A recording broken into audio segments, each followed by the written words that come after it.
People around the world regularly struggle through periods of environment. The United Nations undertakes global humanitarian efforts to try to बिस्मिल्लाहिर्रहमानिर्रहीम। अस्सलाम वालेकुम। मेरा नाम दुरानी है और मैं पाकिस्तान इंटरनेशनल ह्यूमन राइट्स के मीडिया सेल की तरफ से आप लोगों से मुखातिब हूँ। रिसेंटली 2 या 3 दिन पहले इस्लामाबाद के अंदर एक बहुत बड़ा हौलनाक और दर्दनाक वाक़या रोनुमा होता है, जिसमें एक लड़का जो है एक लड़की को बेदर्दी से कत्ल करता है। और जिस तरह पहले एक इस तरह का वाक़या हुआ था इस्लामाबाद के अंदर, उसको हम भूले नहीं थे कि ये एक और वाक़या हो गया और सेम वाक़या हुआ है। जिस तरह वो हुआ था वो उसी तरह ये भी रोनुमा हुआ। आज मैं आप लोगों को बहुत बड़े डिस्क्लोजर करने जा रहा हूँ, बहुत बड़े इंकशाफात करने जा रहा हूँ कि आया इन वाक़यात के पीछे क्या वजूहात है और कानून या कानून इम्प्लीमेंट करने वाले जो इदारे हैं वो उनकी फ्लेयर्स कहाँ कहाँ पे है, वो इसको कहाँ कहाँ रोक सकते थे जो अभी तक उन्होंने नहीं रोके। अब यहाँ पे एक लड़की है सारा इनाम, जो दुबई में ऑलरेडी जॉब करती थी और कैनेडियन नेशनल भी थी। तो वो एक्चुअली ये शाहनवाज़ एक लड़का है जो अयाज़ मीर, बहुत बड़ा एक सहाफ़त में भी उसका नाम है और उनकी एक सियासी हिस्ट्री भी है। हालांकि अयाज़ मीर के जो फादर थे वो भी एक अपनी वाइफ के मर्डर में उनका भी एक इस तरह का वाक़या है, बट वो तो आप लोगों ने सुन लिया होगा। काफ़ी मीडिया ने भी इस चीज़ को अभी हाईलाइट करना शुरू कर दिया है और भी काफ़ी लोग इसके पीछे हैं। बट आज जो मैं आप लोगों को बताने वाला हूँ, आप लोग हिल के रह जाएंगे कि अगर हमने आज इस चीज़ की तदारक नहीं की, इस चीज़ को बंद नहीं किया, इसको रोका नहीं, तो आगे इस तरह के वाक़यात किसी भी जगह पे हो सकते हैं और उसमें एक बंदा नहीं, उसमें काफ़ी लोग भी मर सकते हैं। तो उसमें ये है कि जैसे आप लोगों को मैं लेके चला जाता हूँ। पहले तो ये जो इसके बारे में आप लोगों को बता देता हूँ कि सारा जो है ये दुबई में जॉब करती थी। 3 या 4 महीने पहले शाहनवाज़ से इनकी कोई आपस में चैटिंग होती है और उसके बाद ये लोग जो है आपस में सारा जो है वो पाकिस्तान आती है और इनका निकाह हो जाता है। निकाह में इनकी फैमिलीज़ जो है वो नहीं होती, फिर ये वापस दुबई चली जाती है। कुछ लोग कहते हैं जी इनकी प्रॉपर्टीज़ का, कुछ कहते हैं जी देखिए जी, शाहनवाज़ जो लड़का है वो अयाज़ मीर का बेटा है। वो ऑलरेडी एक उनके पास बेतहाशा पैसा है, पैसों की कमी उसके पास नहीं है कि अगर हम इस चीज़ पे आ जाए कि जी वो उस लड़की से पैसे लेता था या पैसे खाता था या कुछ और इस तरह की इंटेंशन थी उसकी अपनी, वो कहाँ पे वो बैठे हुए थे। जब ये मर्डर हुआ, ये मर्डर चक शेजाद में, जो इस्लामाबाद का सबसे एक्सपेंसिव एरिया है, वहाँ पे एक बहुत बड़े फार्म हाउस के अंदर हुआ। तो वो कोई गरीब बंदा नहीं था, वो वेल्दी बंदा था, उसको हर चीज़ की इल्म थी, एजुकेटेड बंदा था। और सेकंड ये है कि ये जो जितने वाक़यात हो रहे हैं ये सारे एजुकेटेड लोग कर रहे हैं। मतलब इसमें कोई ऐसा बंदा नहीं है कि हम कहें जी डाकू आ गए या चोर आ गए और उन्होंने ऐसे कोई वाक़या कर दिया कि वो उनमें एजुकेशन की कमी थी या वो सिविलाइज नहीं थे। ये तो वो लोग थे जो सिविलाइज भी थे और जो एजुकेटेड भी थे। अब ये वाक़या क्यों हुआ, इस पे हमने बात करनी है और मैं आप लोगों के सामने बहुत बड़े बड़े राज खोलने वाला हूँ। इसलिए मैं आप लोगों से यही कहूँगा कि इस वीडियो को आखिर तक देखें ताकि आप लोगों को पता चल जाए कि आया ये वाक़यात जो है ये क्यों रोनुमा हुए और अभी तक ये रोके क्यों नहीं है और आगे हम इसको कैसे रोक सकते हैं। तो जब ये लड़की आई इस दफ़ा, तो ये इसमें 2 बातें थी। ये अपने हस्बैंड के साथ बैठती है और वहाँ पे इनके आपस में जो है कन्वर्सेशन स्टार्ट होती है। तो उसमें 2 टॉपिक्स, मेजर टॉपिक्स इनके आपस में डिस्कस होते हैं। एक टॉपिक ये कि सारा जो है वो इनको, शाहनवाज़ को कहती है कि आप इस चीज़ को अनाउंस करें ताकि मेरी फैमिली भी आए और आपकी फैमिली भी आए और एक हम पंप एंड शो के साथ जो है दोबारा निकाह करें और इस चीज़ को शो कर दे कि हमारी शादी हो जाए, रुखसती भी हो जाए और शादी हो जाए। उस पे जो है इनकी टसल चलती है और वो काफ़ी लंबी चौड़ी चलती है।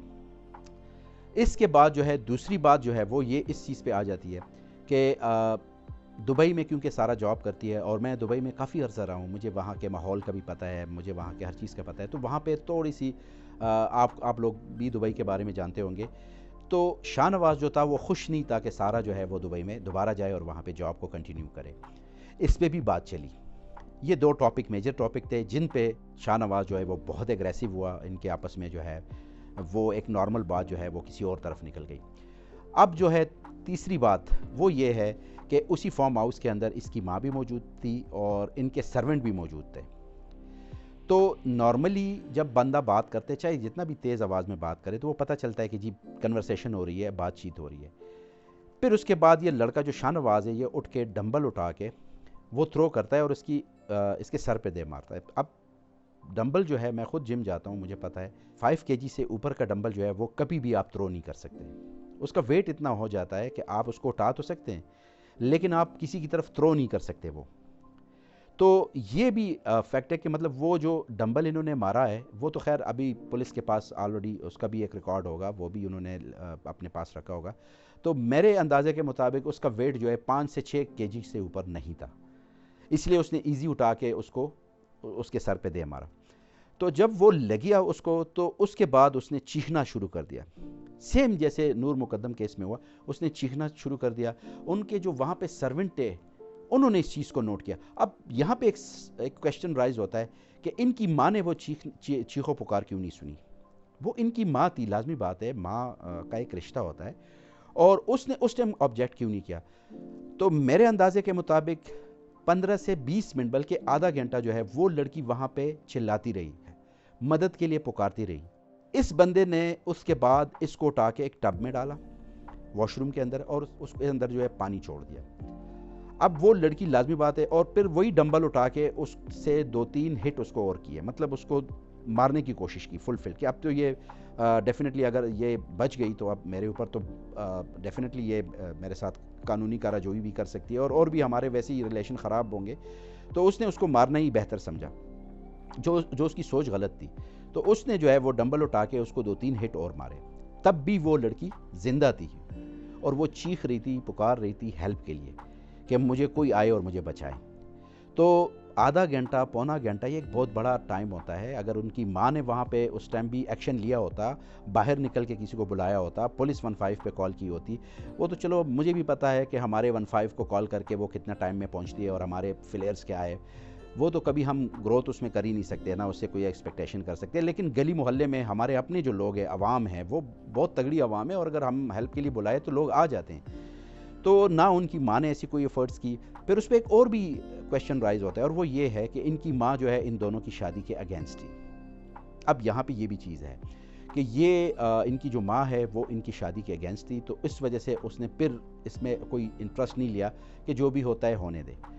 फिर इसने उसको टब में डाल के पानी, जब वो बिल्कुल अनकॉन्शियस होगी, डेफिनेटली जब उसने फिर डंबल के और भी वार किए तो वो उसके बाद वो जो लड़की है वो बेहोश हो गई। तो इसने उठा के उसको टब के अंदर डाल दिया। उस टाइम पे भी उस लड़की को बचाया जा सकता था, उसको ऐसे मेजर हिट नहीं लगी थी जिसकी वजह से उसकी मौत हुई। मौत उसकी हुई है पानी फेफड़ों में जाने की वजह से। फिर लाजमी बात है इंजरीज भी थी, वो भी बीच में आ गई। अभी पोस्टमार्टम रिपोर्ट भी आ गया। तो वो जब उसने पानी छोड़ा तो पानी की वजह से वो फिर वैसी बेहोश थी, तो सांस घुट गया और वो मर गई। उसके बाद इस लड़के ने अपने फादर को फ़ोन किया, उसके फादर को उसकी मदर ने भी फ़ोन किया। वो तो डेटा पुलिस के पास है और मैं जो आप लोगों को अभी बहुत सारी चीज़ें खोल के बता रहा हूँ, ये मुझे लगता है कि ये पहले किसी ने नहीं की होगी। आप लोगों को अगर याद होगा तो आज से 3 साल पहले बहरिया टाउन कराची में एक वाक़या होता है कि एक लड़का जो है वो एक न्यू ईयर पार्टी में होता है और वहाँ पे एक बंदे को का मर्डर करता है। फिर वो अपने घर आता है, घर आके फिर वो अपने मुलाजिम का मर्डर करता है, मुलाजमा थी या मुलाजिम था, उसका मर्डर करता है और उसके बाद वो अपनी माँ को गोली मार देता है। ये 3 मर्डर वो करता है।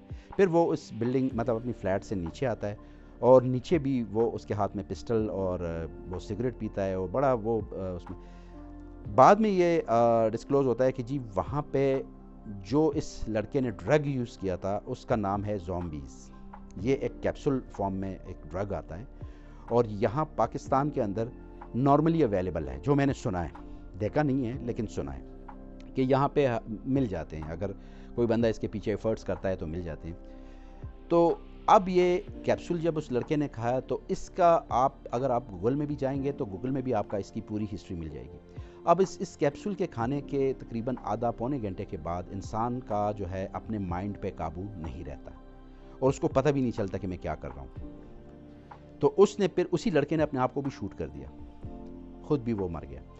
तो 4 बंदे उस टाइम पे मरे, लेकिन किसी गवर्नमेंट की किसी एजेंसी ने, किसी पुलिस डिपार्टमेंट, किसी ने भी उसको सीरियस नहीं लिया। अब हम आ जाते हैं जी नूर मुकद्दम केस में। अब आपको मैं ये चीज़ें जो बता रहा हूँ, आप लोगों ने बहुत गौर और बहुत तवज्जो से ये वीडियो सुननी है। उसमें ये था कि उसमें भी उस लड़के ने जब अपनी माँ का मर्डर किया तो वो जब नीचे आया 3 बंदे मार चुका, तो उसने सबसे पहले अपने फादर को फ़ोन किया और फादर को बताया कि मैंने 3 बंदों को मार दिया है और मैं अब यहाँ पे खड़ा हूँ। तो उसके बाद उसने अपने आप को गोली मार दी। अब इस जो नूर मुकद्दम केस है उसमें भी सेम उस लड़के ने जब उस लड़की को मार दिया तो उसके बाद उसने सबसे पहले फ़ोन जो है वो अपने फादर को किया। और यहाँ पे जो सारा वाला केस है और शाहनवाज वाला केस है, इसमें भी इस बंदे ने जब इसको मार दिया तो मारने के बाद सबसे पहले फ़ोन अपने फादर को किया। तो ये जो तीनों चीज़ें ले लिया जाए तो इन तीनों चीज़ों में ये चीज़ भी कॉमन है और ये भी है कि ये जो कैप्सूल फॉर्म में एक ड्रग मिलता है जिसको ज़ॉम्बीज़ कहते हैं, ये पाकिस्तान के अंदर अब बिल्कुल कॉमन होता जा रहा है। और अल्लाह ना करे आगे अगर कोई बंदा, जैसे यूरोप में भी हम देखते हैं, अमेरिका में अक्सर स्कूल के अंदर इस तरह के वायलेंसेस होते हैं, बच्चों को मार देते हैं, एक लड़का पिस्टल निकालता है और वो 10 बच्चों को मार देता है, 5 को, 4 को। आप लोगों ने ये अक्सर वाक़यात पास में देखे होंगे। तो इस तरह के वाक़यात अल्लाह ना करे अगर रहनुमा होना शुरू हो जाए तो अभी तो चलो एक बंदे तक बात है, अपने करीबी रिलेशंस की बात है, लेकिन आगे अगर यूनिवर्सिटी और कॉलेज लेवल तक ये चीज़ जाती है तो आपको लगता नहीं है कि आपके बच्चे भी कॉलेज जाते हैं, आपके बच्चे भी यूनिवर्सिटी जाते हैं, आपके बच्चे भी स्कूल जाते हैं। तो अल्लाह ना करे अगर वहाँ पे कोई बच्चा इस तरह की कोई ड्रग लेता है और वो वहाँ पे फायरिंग शुरू कर देता है तो कितना नुकसान होगा। क्या आप लोगों ने कभी इस चीज़ पे सोचा है? मैं भी बैठ जाता हूँ, मुझे भी बड़ा मज़ा आता है कि जी एक वाक़या हुआ है, सुनने बैठ जाता हूँ, अफसोस भी कर लेता हूँ। इस हद तक हमें नहीं जाना चाहिए। मैं इंटरनेशनल ह्यूमन राइट्स को अगर मैं प्रेजेंट कर रहा हूँ, अगर मैं इंसानी हकूक़ के लिए लड़ रहा हूँ, तो मेरा ये हक बनता है कि मैं आप लोगों को इस चीज़ के बारे में बताऊँ कि आप लोग आगे आएँ, आप लोग इस चीज़ के लिए आवाज़ उठाएँ कि जी ये ड्रग्स मिलती कहाँ से है। अब हमारी एजेंसियाँ इतनी मतलब ये तो दुनिया की मानी गरामी एजेंसियाँ हैं। अगर हमारे कोई भी डिपार्टमेंट, FIA डिपार्टमेंट ले ले या IB का डिपार्टमेंट ले ले, ये अगर इस चीज़ में एक्टिव हो जाए तो इनसे ये लोग बच तो नहीं सकते। इनको पता भी चल जाएगा कि ये ड्रग्स स्मगल कहाँ से हो रही है, किन किन के पास जो है ये ड्रग्स अभी पड़े हुए हैं और कहाँ से ये ड्रग्स मिलते हैं। तो अभी तो चलो एक अभी ये जो वाक़या हुआ बहुत मैं इसको कंडेम करता हूँ, अपनी ऑर्गेनाइजेशन की तरफ से भी बहुत दुख के साथ मैं ये बातें कर रहा हूँ। नूर मुकद्दम का भी जो हुआ था वो भी ऐसा ठीक नहीं हुआ, बट ये कंफर्म्ड है कि नूर मुकद्दम केस में भी उसी लड़के ने ये ड्रग्स यूज़ की थी। उस ड्रग, क्योंकि 3 से 4 दिन उसने उस लड़की को टॉर्चर किया, मारा नहीं, टॉर्चर किया। अब यहाँ पे मैं आपको आप लोगों को एक और मुहर्रिकात भी बताता हूँ, आप लोग मेरे साथ एग्री करेंगे कि 3 दिन अगर एक बंदे को मारता है ना इमोशनल होके, तो उसको 1 सेकंड भी नहीं लगता, वो उसी टाइम उसको ख़त्म कर देता है। 3 दिन उसकी इंटेंशन ये नहीं थी कि वो इस लड़की को मारेगा, वो उसको मनाता रहा कि आप मेरे साथ शादी करें, और भी काफ़ी चीज़ें हैं जो आप लोगों को पहुंच चुकी है, उस पर मैं वो नहीं करूँगा। लेकिन वो जो लड़की थी, जब इस लड़के ने वो ज़ॉम्बीज़ कैप्सूल खाया, जब उसका माइंड जो है उसके कंट्रोल में नहीं रहा, तो इसने उस लड़की का मर्डर कर दिया। और बड़ा दर्दनाक, देखें मर्डर के भी अपने तरीके होते हैं। मर्डर जैसे किसी ने गोली मार दी, ये एक ठीक है, नॉर्मल सी बात है, ठीक है, बात तो ठीक नहीं है। गाड़ी से किसी को हिट कर दिया, ये एक लेकिन अगर आप किसी की आज़ा काट रहे हैं, ये इस, और फिर वो बंदा जो फुली एजुकेटेड बंदा है, ठीक है, लोगों को स्पीच करता है, लोगों को थेरेपी करता है, वो बंदा जिसको पता भी है कि कानून इसकी मुझे क्या सज़ा दे सकती है, मैं किस लेवरेजेस में पला बड़ा हूँ और मैं किस जगह पे जाके फिर इसकी सज़ा काटूंगा, फुली अवेयर। तो डेफिनेटली जब देखिए मैंने उनका भी जाके अंदर इंटरव्यू किया, जो मैंने डिस्क्लोज़ नहीं किया लेकिन इंटरव्यू किया, और इसका भी अभी मैंने जाके बाकायदा इस लड़के से मेरी बात हुई है। तो ये दोनों जो है ये कहते हैं जी ये तो जगह ही नहीं है हमारी, मतलब अगर हमें मौका मिले तो हम अपने आप को भी मार देंगे, क्योंकि ये हम कहाँ पे आ गए, हम तो यहाँ 1 घंटे तक नहीं गुजार सकते। तो जो चक शहजाद के फार्म हाउस का हिला हुआ बंदा, जिसके नौकर चाकर हो, घर में हर चीज़ अवेलेबल है, उसको क्या ज़रूरत है कि वो किसी का मर्डर करे? क्या उसको कानून का नहीं पता? फिर अगर उन्होंने मर्डर भी करने हैं तो उसके और भी ज़रिए हैं। तो उन्होंने ये ऐसा इकदाम क्यों किया? वो इस वजह से किया कि जो ड्रग उन्होंने यूज़ किया, उस ड्रग में उनके माइंड बिल्कुल सुम हो जाता है, उसको ये पता नहीं चल रहा था कि अभी मैं क्या करने जा रहा हूँ और इसका अंजाम क्या होगा। तो अगर इसमें कोई भी बंदा उनके सामने, नूर मुकद्दम केस में जब बंदा, इस ड्रग्स की ये क्वालिटी है कि इसमें सबसे पहले, इसके बारे में आप पढ़ सकते हैं गूगल में जाके, कि इसमें सबसे पहले जो आपका करीबी रिश्ता होता है ना, आप उसको हिट करते हैं, और सेकंड जो आपको चैलेंज नहीं करता तो आप उसको कुछ नहीं कहते। क्योंकि आप जानवर की पोजीशन पे चले, आपका अकल और जब माइंड ख़त्म हो जाता है तो फिर आप में और जानवर में तो कोई फ़र्क ही नहीं रह जाता। तो जानवर को भी आपने देखा होगा, जानवर उसी बंदे को हिट करता है जिससे उसको डर होता है कि ये मुझे हिट ना कर दे। तो इसमें भी बंदा, इंसान जो है, जब उस पोजीशन पे जाता है तो ये कहता है कि जब इस बंदे से मुझे कोई नुकसान नहीं है तो वो उसको नुकसान नहीं पहुंचाता। लेकिन जो उसके करीबी रिश्ते वाले होते हैं, जो उसको बातें कर रहे होते हैं, तो वो उसको बुरे लगते हैं, तो वो उसको हिट करता है। तो उसमें भी ऐसा ही हुआ, इसमें भी ऐसा ही हुआ। उसमें भी उन्होंने अपने फादर को फ़ोन किया, इसमें भी तो हमें चाहिए कि हम इस तरह के ड्रग्स के बारे में जानें, इसके बारे में पूछें। मैं आप लोगों को एक बहुत बड़े आगे जो है एक बहुत बड़े एक्सीडेंट्स के बारे में बता रहा हूँ कि अल्लाह ना करे अगर हमने आज इस चीज़ का तदारक नहीं किया, हमारे कानून नाफिज करने वाले जितने भी इदारे हैं, अगर उन्होंने इसको फॉलो नहीं किया तो अमेरिका और यूरोप जैसे वाक़यात यहाँ पे भी रोनुमा हो सकते हैं। और उसकी रीज़न यही है कि ये ड्रग्स जो है ये यहाँ पे फैल रहे हैं, अब लोगों के पास अवेलेबल है और इसकी कॉस्ट भी इतनी नहीं है, मतलब 3-4 हज़ार रुपये में या 5,000 में आपको ये कैप्सूल मिलता है। तो ये अगर अल्लाह ना करे किसी बच्चे ने ले लिया और वो स्कूल में या कॉलेज में हो तो वो बहुत बड़ा नुकसान कर सकता है। तो खुदारा इस चीज़ पे सोचे। बाकी जो ये वाक़या हुआ है, मुलज़िम ऑलरेडी पकड़ा गया है, उसके ऊपर जो है केस ऑलरेडी चल रहा है। अब तो कानूनी करेगा जो भी करेगा। ऑलरेडी दोनों बंदे, जो पहले जो वाक़या हुआ था उसका भी जो है, और ये जो है शाहनवाज, कानून ऑलरेडी उस पर एक्टिव है, कानून ने उसको पकड़ा हुआ है और अभी रिमांड चल रही है उसकी।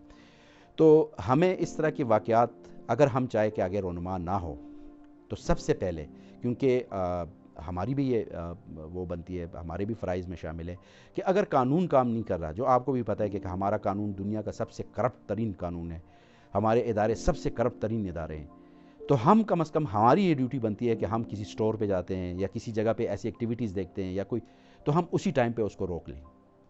एजुकेशन डिपार्टमेंट में वहाँ पे कुछ ऐसा सिस्टम होना चाहिए, जैसे आप यूरोप साइड पे मैंने ट्रैवल किया, वहाँ पे स्कूलों के अंदर भी एक डॉक्टर बैठा होता है कि बच्चे खेल रहे हैं, कोई बच्चा गिर जाता है, कोई बच्चा वहाँ पे तो ये स्पोर्ट्स की भी उनकी एक्टिविटीज़ बहुत ज़्यादा होती है, उसमें कोई बच्चा इंजर्ड हो जाता है तो वो डॉक्टर उसी टाइम उनको अवेलेबल होता है, वो डॉक्टर उनके पैनल पे होता है। तो वो डॉक्टर जो है ना, वो यहाँ पे भी स्कूलों की बड़ी हैवी फीसें हम अदा करते हैं और हम ये चाहते हैं कि जी हमारा बच्चा वहाँ सिक्योर है। सिक्योर कोई बच्चा नहीं है, ये मैं आपको अभी से बता दूँ। बड़े से बड़े स्कूल में आपका बच्चा जाता है वो सिक्योर नहीं है, वहाँ उसको कोई भी हादसा हो सकता है, और जब हादसा होता है तो उसके बाद हम जो भी कर ले, देखिए वो चीज़ तो नहीं रहती ना। अब हम जो भी करें, अब वो सारा, किसी की बेटी होगी, किसी की बहन, वो तो चली गई, वो वापस तो नहीं आ सकती। अब शाहनवाज के साथ ये लोग जो भी करें, वो हमें भी पता है कि आगे क्या होगा उसके साथ। तो सिलसिला ये है कि हम ऐसे वाक़यात छोड़े क्यों, हम ऐसे वाक़यात को करने क्यों दें।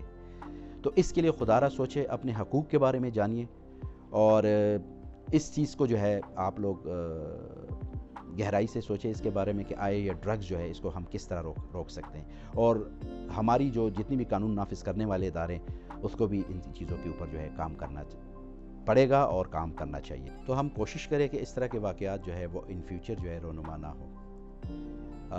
इंशाल्लाह बहुत जल्द मैं आप लोगों से किसी और अच्छे से टॉपिक और बहुत सारी ऐसी चीज़ें मैं आप लोगों के सामने लाने वाला हूँ कि आप लोग उस चीज़ से आप लोगों को फ़ायदा हो। आप लोगों का बहुत शुक्रिया।